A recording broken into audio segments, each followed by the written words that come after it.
Ağla gözlüm, senden ayrı geceler.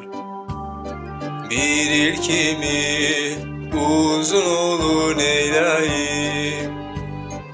Bahçamızda kızıl güller her seher. Tezden açır, vaxtsız olur neyleyim.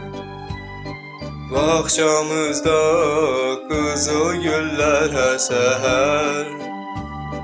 Tezden açır, vaxtsız olur neyleyim. Çiçeklerin çekir gözü intizar. Ayrılıktan beter dünyada ne var?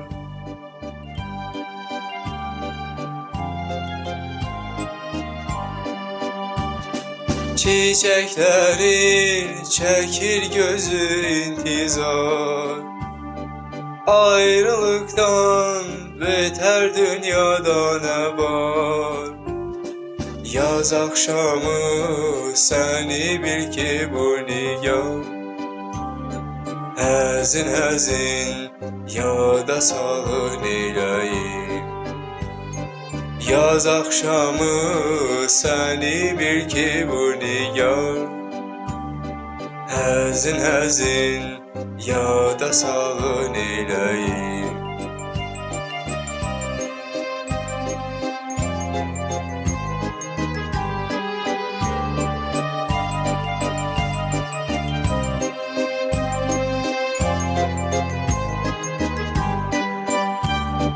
Nergizlerin gözü yaşla dolanda, ben öşeler bakıp gemgin olanda, karanfilin gözü yolda kalanda, yasemenler saçın yolu neyleyim.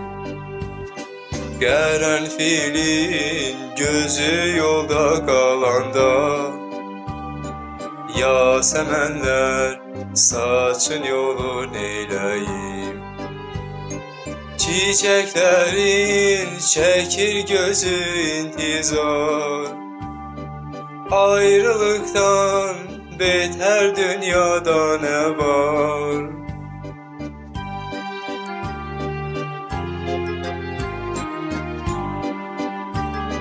Çiçeklerin çekir gözü intizar. Ayrılıktan beter dünyada ne var? Yaz akşamı seni bil ki bu nigar.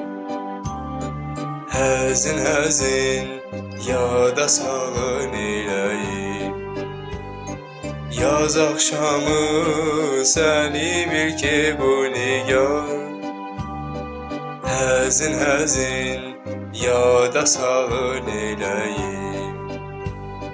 Həzin həzin yada salır neyləyim.